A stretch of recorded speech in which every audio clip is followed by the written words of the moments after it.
नमस्कार, कृति समाचारमा स्वागत छ। म शान्ता दाहाल। समाचार सुरु गरौँ मुख्य खबरबाट। भारतले आफ्नो दाबी गरिरहेको नेपाली भूमिहरूलाई समेटेर सरकारद्वारा नयाँ नक्सा बनाउने घोषणा। नेपाली भूमि प्राप्त गर्न ठोस कदम चालिने।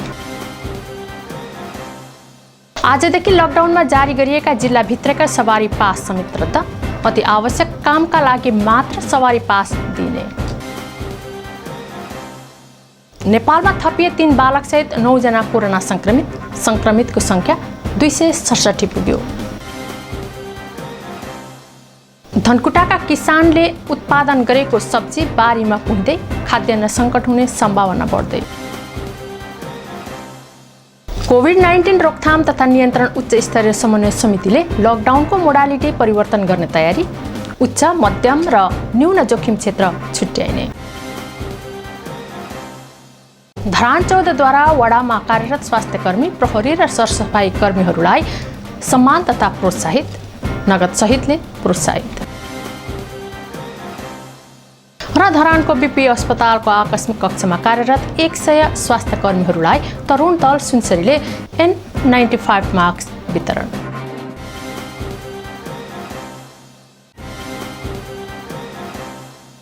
अब समाचार विस्तारमा। भारतले आफ्नो दाबी गरिरहेको नेपाली भूमिहरूलाई समेटेर सरकारले नयाँ नक्सा बनाउने घोषणा गरेको छ। राष्ट्रपति विद्यादेवी भण्डारीले हिजो प्रस्तुत गरेको सरकारको नीति तथा कार्यक्रममा नेपालका छुटेका भूमिलाई समावेश गरेर नयाँ नक्सा जारी गर्ने घोषणा गर्नुभएको हो। लिम्पियाधुरा, लिपुलेक र कालापानी नेपाली भूमि रहेकाले त्यसलाई प्राप्त गर्नका लागि ठोस कूटनीतिक पहल गरिने नीति कार्यक्रममा उल्लेख छ। छुटेका नेपालका भूमि समावेश गरेर नयाँ नक्सा जारी गरिने भएको उल्लेख छ। भारतले 6 महिना अगावै नेपालका भूमिहरू समावेश गरेर राजनीतिक नक्सा सार्वजनिक गरेको थियो, तर सरकारले त्यस विषयमा ठोस कदम चाल्न सकेको थिएन, जसका कारण सरकार तीव्र आलोचित बनेको थियो। भारतले पुनः तिब्बतको मानसरोवर पुग्ने सडक उद्घाटन गरेपछि नेपालमा त्यसको तीव्र विरोध भइरहेको छ। सरकारले शुक्रबार साँझ पेश गरेको नीति तथा कार्यक्रममा भारतले दाबी गरेको नेपालका भूमिलाई समावेश गरेर नयाँ नक्सा जारी गर्ने उद्घोष गरेको हो। आजदेखि लकडाउनमा जारी गरिएका जिल्लाभित्रका सवारी पास समेत रद्द गरिएका छन्। लकडाउनको समयमा जिल्ला प्रशासन मार्फत प्राप्त गरेको सवारी पासहरू आजबाट रद्द गरिएको हो।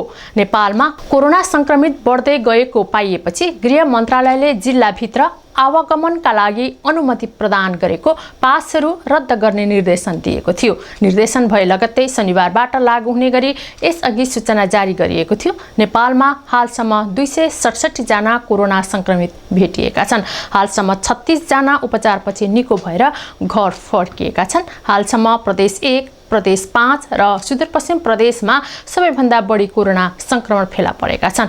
अति आवश्यक कामको हकमा मात्रै सवारी पास दिने गरी प्रबन्ध मिलाइएको छ। त्यसका लागि जिल्ला प्रशासन कार्यालयमा कारण सहितको निवेदन दिनुपर्ने उल्लेख गरिएको छ। प्रशासनका प्रमुख जिल्ला अधिकारीले निवेदन उप उपयुक्त कारण देखेमा मात्रै पास दिने भएको छ। काठमाडौँ र वीरगञ्जका 3 बालकसहित थप 9 जनामा कोरोना संक्रमण देखिएपछि नेपालमा कोरोनाबाट संक्रमितको संख्या 267 पुगेको छ। स्वास्थ्य तथा जनसङ्ख्या मन्त्रालयका अनुसार शुक्रबार साँझ पर्सा वीरगञ्जका 9 र 10 वर्षका बालकसहित 23 र 47 वर्षका महिलामा कोरोना संक्रमण भएको पुष्टि भएको छ। त्यस्तै काठमाडौँ सन्तुगलका 7 वर्षका बालक, उदयपुर त्रियुगा का 25 वर्षीय पुरुष, दाङको गडवा र तुलसीपुरका 23, 36, 34 वर्षका पुरुषमा कोरोना पुष्टि भएको मन्त्रालयका सहप्रवक्ता डाक्टर समीर कुमार अधिकारीले जानकारी दिनुभयो। उनीहरू सबैको स्वास्थ्य अवस्था सामान्य रहेको छ। लकडाउन यता भारतबाट मात्रै करिब 4 अर्ब 13 करोड रुपैयाँको तरकारी आयात भएको अनुमानित सरकारी आँकडा छ। तर धनकुटाका किसानले उत्पादन गरेको तरकारी भने बारीमै कुहिरहेको छ। एक रिपोर्ट। धनकुटाको छथर जोरपाटी गाउँपालिकाका किसान लकडाउनपछि बजारसम्म तरकारी पुर्याउन नपाएपछि चिन्तित भएका छन्। लकडाउनका कारण मटर कोसा 5 रुपियाँ किलोमा पनि नबिकेपछि गाईबस्तुलाई ओछ्याइदिएका छन्। रायोको साग, फुलकोपी र काँक्रा नबिकेर खेर जाने अवस्थामा छ। यो बजारमा जान्थ्यो। यो लकडाउनले गर्दाखेरि अहिले चाहिँ तपाईँको बारी पुरै अब यो 5-7 रुपियाँ केजी पनि बिक्री भएन यो मटर चाहिँ। तरकारी खेतीलाई मुख्य आम्दानीको स्रोत बनाएका किसानले बेच्न तयार पारेको तरकारी उपभोक्तासम्म पुर्याउन नपाएपछि आर्थिक क्षति त भएको छ नै, अब खाद्यान्न सङ्कट समेत निम्त्याउने जोखिम छ। तरकारी बेचेर अन्नको जोहो गर्ने किसान के खाने भन्ने अवस्थामा पुगिसकेका छन्। ठ्याक्कै तरकारी यो क्षेत्र चाहिँ तरकारी उत्पादन गर्ने क्षेत्र हो र तरकारी उत्पादन गर्ने किसानहरूको घरमा चामल हुँदैन, जो कि तरकारी बेचेर चामल किन्ने हो। अनि चामल नभइसकेपछि अहिले तरकारी व्यवसाय गर्ने तरकारी व्यवसायीहरू चाहिँ घरमा चामल छैन भन्ने स्थितिमा छ। व्यावसायिक तरकारी खेती गरेका यहाँका किसानको मुख्य आम्दानी नै पशुपालन र तरकारी हो। तर लकडाउनको मारमा परेका किसानलाई सरकारले राहतको कुनै कार्यक्रम नल्याएको भन्दै चिन्तित छन्। यो सिजनमा यस क्षेत्रका किसानले तयार पारेका 1/4 तरकारीले मात्र बजार पाएको व्यवसायीको भनाइ छ। मटर कोसा, रायोको साग र फुलकोपी सुरु भएको छ अहिले। यो चाहिँ लगभग 4 करोडको उत्पादन भएको थियो यही क्षेत्रमा, र 4 करोडमा चाहिँ 1 करोड जतिको मात्रै मूल्य पाएको अवस्था छ। तरकारीको पकेट क्षेत्रको रूपमा रहेको धनकुटाको छथर जोरपाटी गाउँपालिका र महालक्ष्मी नगरपालिकामा 1100 हेक्टर जमिनमा तरकारी खेती हुने गरेको छ। यहाँका 2458 किसान व्यावसायिक तरकारी खेतीमा संलग्न छन्।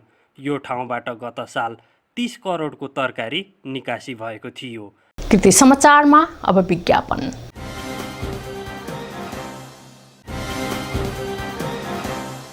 कृति समाचारमा पुनः स्वागत छ। अब बाँकी समाचार। कोभिड-19 रोकथाम तथा नियन्त्रण उच्च स्तरीय समन्वय समितिले लकडाउनको मोडालिटी परिवर्तन गर्ने तयारी गरेको छ। समितिको शुक्रबार बसेको बैठकले जेठ 5 गतेपछि लकडाउनको मोडालिटी परिवर्तन गरेर जाने तयारी गरेको हो। स्वास्थ्य क्षेत्रका विज्ञहरूसँगको छलफलपछि समितिले जोखिम क्षेत्र छुट्याएर लकडाउनको मोडालिटी परिवर्तन गर्ने तयारी गरेको प्रधानमन्त्री तथा मन्त्री परिषद कार्यालयका सचिव नारायण बिडारीले बताउनुभयो। जारी लकडाउनको समीक्षा गर्दै समितिले उच्च जोखिममा रहेका क्षेत्र, मध्य जोखिममा रहेका क्षेत्र र न्यून जोखिममा रहेका क्षेत्रको पहिचान गरी मोडालिटी परिवर्तनको तयारी गरिएको उहाँले बताउनुभयो। त्यसैगरी समितिले अध्ययन वा कामको सिलसिलामा जापान र हङकङमा बस्दै आएका नेपाली नागरिकहरूलाई चार्टर्ड फ्लाइट मार्फत पठाउने निर्णय पनि गरेको छ।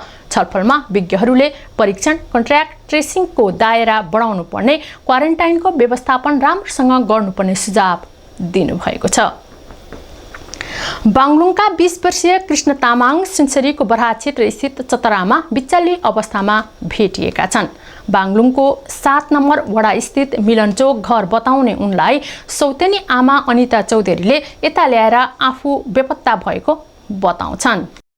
बागलुङबाट त सौतेनी आमाले लिएर आएको, खुट्टाको इलाज गर्छु भनेर 80,000 रुपियाँ बोकेर यता लिएर आउनु भयो क्यारे। यहाँ बस स्ट्यान्डमा ल्याएर पिसाब फेर्न जान्छु भनेर ऊ चाहिँ भागेर हिँड्यो। उनलाई मोटरसाइकलमा चतराका एक व्यक्तिले चतराको स्वास्थ्य केन्द्र अगाडि छाडेपछि केन्द्रले आरडीटी परीक्षण गरेको छ। आरडीटीमा रिपोर्ट नेगेटिभ देखिएको स्वास्थ्य केन्द्रका डाक्टर अमृत थापाले जानकारी दिनुभयो। यस विषयमा प्रहरी र स्थानीय तहलाई जानकारी गराएको भए पनि हालसम्म कुनै प्रतिक्रिया नआएको बताउनुभयो।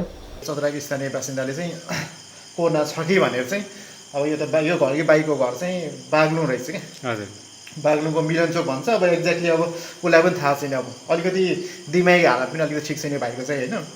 अनि मान्छेहरू चाहिँ अलि स्थानीय बासिन्दा त्रसित भएर चाहिँ यसलाई कोरोना हुनसक्छ, यो अलि टाढैबाट आएको, यसको ट्राभलिङ हिस्ट्री पनि छ भनेर चाहिँ यहाँ कोरोना परीक्षण गरेर ल्यायो।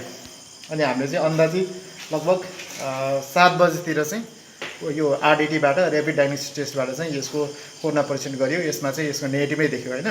अनि अहिले हामी चाहिँ पुलिस प्रशासनलाई पनि खबर गऱ्यौँ, हाम्रो स्थानीय सरकारहरूलाई पनि इन्फर्म गर्दैौँ होइन। तर उहाँहरूले चाहिँ हामी अहिले चाहिँ केही गर्न सक्दैनौँ भनेर भन्नुभयो क्या खासमा एक्ज्याक्ट जानुपर्दा। अब यसमा त अहिले यो विश्वभरि कोरोनाले आक्रान्त पारिरहेको बेलामा अब हाम्रो स्थानीय सरकार, अब स्थानीय बुद्धिजीवीको पनि केही ठुलै भूमिका रहन्छ भन्ने मलाई लाग्छ खासमा होइन। भोजपुरको पूर्वी पौवादङमा गाउँपालिका 2 तिवारी भन्ज्याङमा राहत वितरण गरिएको छ। युवा निर्माण व्यवसायी नारायण प्रसाद तिवारीले 50 विपन्न घरधुरीलाई प्रति परिवार 30 केजी चामल, 2 पोका नुन, 2 पोका तेल उपलब्ध गराउनु भएको हो। व्यवसायी तिवारीले पौवादुङमा गाउँपालिका वडा नम्बर 2 का वडाध्यक्ष बमबहादुर राई लगायतको उपस्थितिमा राहत वितरण गर्नुभयो। भोजपुर घर भई विभिन्न कामका सिलसिलामा मोरङ र सुनसरीमा रहेका 233 परिवारलाई राहत वितरण गरेका व्यवसायी तिवारीले यसअघि पहिलो चरणमा 130 घर परिवार र बुधबार 50 घर परिवारलाई राहत वितरण गरिसकेका छन्। धरान 14 वडामा कार्यरत स्वास्थ्यकर्मी, प्रहरी र सरसफाई कर्मीहरूलाई सम्मान तथा प्रोत्साहित गरेको छ। शुक्रबार वडा कार्यालयमा सफाईमा खटिएका कर्मचारी, शान्ति सुरक्षामा खटिएका प्रहरी बीटका प्रहरीहरू र स्वास्थ्यकर्मी र स्वयंसेवीलाई नगद समेतले सम्मानित गरिएको हो। कोरोना संक्रमणको बेला चुनौतीका बीच उच्च मनोबलका साथ काम गरेकाले प्रोत्साहित गरिएको वडाध्यक्ष कृष्णप्रसाद भट्टराईले बताउनुभयो। यो सरसफाई कर्मी अनि स्वास्थ्य कर्मीहरू सुरक्षामा खटिएको, हाम्रो सुरक्षामा खटिएका नेपाल प्रहरी, सशस्त्र प्रहरी बल, त्यसपछि नेपाल आर्मी, उहाँहरूले आफ्नो जीवनको परवाह नगरिकन, आफ्नो परिवारको परवाह नगरिकन जुन हामीलाई सेवा प्रदान गर्दै आउनुभएको छ, त्यसको उचित सम्मान हुनुपर्छ भन्ने उद्देश्यले हामीले 14 नम्बर वार्डमा आज यहाँको स्थायी बासिन्दा, 14 नम्बर वडा कार्यालय समिति, यहाँका वडाका जनप्रतिनिधि, त्यस पछाडि नेपाल प्रहरीका प्रतिनिधि भएर चाहिँ एउटा सामाजिक दूरी कायम गरेर ती 14 नम्बर वार्डलाई सफा बनाउनुपर्छ, सफा जीवन स्वास्थ्य जीवन भन्ने उद्देश्य लिएर आउनु भएकालाई चाहिँ हामीले फुलको माला लगाएर स्वागत सम्मान गर्यौं। यस क्रममा रेड क्रस चौकदेखि बुढासुब्बा मन्दिरसम्म जाने सडकको निर्माण कार्य सुरु गरिएको वडाध्यक्ष भट्टराईले जानकारी दिनुभयो। बारीमा सागपात लगाउन प्रोत्साहन गर्न तरकारीको बिरुवा वितरण समेत गरिएको वडा सचिव अनिस काफ्लेले जानकारी दिनुभयो। कार्यक्रममा विपद व्यवस्थापन समितिका सदस्य सीता पौडेल, वडा सदस्य शोभा पुलामी राई, मन्जिल कसजु, मनिषा विक, मणि सुन्दर खत्री लगायतको सहभागिता रहेको थियो। धरानको बीपी अस्पतालको आकस्मिक कक्षमा कार्यरत 100 स्वास्थ्यकर्मीहरूलाई तरुण दल सुनसरीले N95 मास्क वितरण गरेको छ। धरान उपमहानगरपालिकाका प्रमुख तिलक राईले प्रतिष्ठानका आकस्मिक कक्षका प्रमुख प्रमेन्द्र प्रसाद गुप्तालाई शुक्रबार सामग्री हस्तान्तरण गर्नुभएको हो। सामान्य मास्कमा काम गरिरहेको पाइएपछि विश्व स्वास्थ्य सङ्गठनले प्रमाणित गरेको N95 मास्क प्रदान गरिएको नेपाली काङ्ग्रेस धरान नगर समितिका सचिव श्याम पोखरेलले बताउनुभयो। स्वास्थ्य सेवामा खटिरहेका स्वास्थ्यकर्मीहरूको मनोबल उच्च बनाउने गरी सामग्री प्रदान गरिएकोमा नगर प्रमुख राईले धन्यवाद ज्ञापन गर्नुभयो। यो विधिबाट स्वास्थ्य विज्ञान प्रतिष्ठानमा चाहिँ यो इमर्जेन्सी विभागमा कार्यरत रहेका चाहिँ चिकित्सक साथीहरू, अन्य चाहिँ स्वास्थ्यकर्मी साथीहरूको चाहिँ म चाहिँ उच्च मनोबल गर्छु कदर गर्दै उहाँलाई चाहिँ धन्यवाद दिँदै थप यो मास्कबाट पनि उहाँहरूको मनोबल उच्च हुनेछ भन्ने विश्वास राख्दै म चाहिँ यो दाता साथीहरू र चाहिँ शिक्षक साथीहरूलाई चाहिँ पुनः पनि मलाई उपस्थित गराएर होइन मलाई चाहिँ 2 शब्द राख्ने र हस्तान्तरण गर्ने चाहिँ अवसर दिनुभयो। म युवा साथीहरूलाई, तरुणका नेता साथीहरूलाई धन्यवाद दिन चाहन्छु। त्यस क्रममा मिडिया कर्मीहरूलाई पनि मास्क प्रदान गरिएको थियो। चिकित्सकहरूलाई विषम परिस्थितिमा मास्क प्रदान गरेर स्वास्थ्य कर्मीहरूलाई सहयोग गरेकोमा प्रमुख गुप्ताले तरुण दललाई धन्यवाद दिनुभयो। हामी स्वास्थ्य कर्मीहरूको हौसला बढाउनका साथै स्वास्थ्य कर्मीलाई चाहिने जुन कोरोनाको यो जुन महामारी छ त्यसबाट बच्नको लागि चाहिने KN95 करिब अहिले हामीले 100 वटा करिब 500 रुपैयाँको दरमा 50,000 जतिको जुन स्वास्थ्य सामग्री प्रदान गर्नुभएको छ।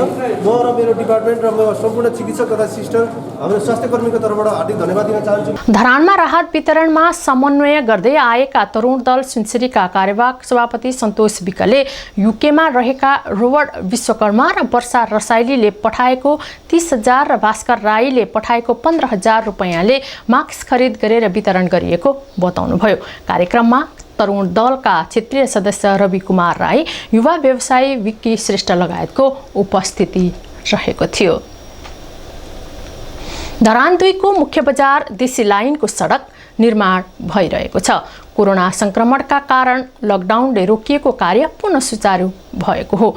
बन्दको समयमा काम गर्न धेरै सहज भएको र गुणस्तरीय काम भइरहेको 2 नम्बर वडाका वडाध्यक्ष माधव गोविन्द श्रेष्ठले बताउनुभयो। तर लकडाउनले गर्दाखेरि यो अलिकति पछि गएको हो र अहिले बिचमा हामीले नगरपालिकामा पनि यो पूर्वाधार विकासको कामहरू र माने हरेक आर्थिक गतिविधि चाहिँ बढ्नुपर्छ भन्ने बारम्बार कुरा उठाइरहँदाखेरि र सङ्घीय सरकारले निर्णय गर्नुभन्दा अगाडि नै यहाँ हामीले पूर्वाधार विकासको पनि कामहरू र घर निर्माणको कामहरू, सार्वजनिक भवन निर्माणको कामहरू सुरु भइरहेको अवस्था हो। कति ठाउँमा पुल पनि बन्दैछ। त्यही अन्तर्गत यो अहिले चाहिँ यो देशको यो हाम्रो बाटो चौडा हुने काम पनि अन्तिम चरणमा आइपुगेको छ। यस क्रममा धरान 2ले शुक्रबारदेखि तेस्रो चरणको राहत पनि वितरण थालेको छ। तेस्रो चरणमा 378 परिवारलाई राहत वितरण गरिएको छ। सामाजिक दूरी तय गरी मास्क र सेनिटाइजर प्रयोग गरेर व्यवस्थित ढङ्गले राहत वितरण भइरहेको छ। धरान 16ले तेस्रो चरणको राहत वितरण सुरु गरेको छ। शुक्रबार वडा कार्यालयमा टोल विकास समितिका प्रतिनिधिहरूको सहयोगमा राहत वितरण गरेको हो। धरान नगरले लकडाउनका कारण दैनिक जीवनयापनमा समस्या भएका करिब 20,000 परिवारलाई तेस्रो चरणको राहत वितरण गरिरहेको छ। वडा कार्यालयले तेस्रो चरणको राहत 1,856 परिवारलाई वितरण गर्न लागेको छ, जसमध्ये धरान उपमहानगरपालिकाको फुड ब्याङ्कबाट 1,694 परिवारको लागि प्राप्त भएको र बाँकी वडाले व्यवस्था गरेको हो। सुरुमा 90 घर परिवारलाई वडाले आफैले स्रोत सङ्कलन गरी वितरण गरेको थियो। धरान उपमहानगरपालिकाको फुड ब्याङ्क मार्फत पहिलो चरणमा 1,165 परिवार र दोस्रो चरणमा 1,794 परिवारलाई राहत वितरण गरिएको वडाध्यक्ष दिलकुमार गिरीले बताउनुभयो। वडाभित्र रहेका 76 टोल विकास संस्थाहरूमध्ये पहिलो दिन 18 टोल विकास संस्था, दोस्रो दिन 22 टोल विकास संस्था र तेस्रो दिन 36 टोल विकास संस्था अन्तर्गतको 1,856 परिवारलाई राहत वितरण गर्ने योजना रहेको छ। कृति समाचारको अन्त्यमा पुनः मुख्य खबरहरू। भारतले आफ्नो दाबी गरिरहेको नेपाली भूमिहरूलाई समेटेर सरकारद्वारा नयाँ नक्सा बनाउने घोषणा, नेपाली भूमि प्राप्त गर्न ठोस कदम चालिने। आजदेखि लकडाउनमा जारी गरिएका जिल्लाभित्रका सवारी पास समेत रद्द, अति आवश्यक कामका लागि मात्र सवारी पास दिने। नेपालमा थपिए 3 बालकसहित 9 जना कोरोना संक्रमितको संख्या 267 पुग्यो। धनकुटाका किसानले उत्पादन गरेको सब्जी बारीमा पुग्दै खाद्यान्न सङ्कट हुने सम्भावना बढ्दै। कोभिड-19 रोकथाम तथा नियन्त्रण उच्च स्तरीय समन्वय समितिले लकडाउनको मोडालिटी परिवर्तन गर्ने तयारी, उच्च, मध्यम र न्यून जोखिम क्षेत्र छुट्याइने। धरान 14द्वारा वडामा कार्यरत स्वास्थ्यकर्मी, प्रहरी र सरसफाई कर्मीहरूलाई सम्मान तथा प्रोत्साहित, नगद सहितले प्रोत्साहित। र धरानको बीपी अस्पतालको आकस्मिक कक्षमा कार्यरत 100 स्वास्थ्यकर्मीहरूलाई तरुण दल सुनसरीले N95 मास्क वितरण। हवस् त कृति समाचार यति नै। कृति टेलिभिजन हेर्दै गर्नुहोला। नमस्कार।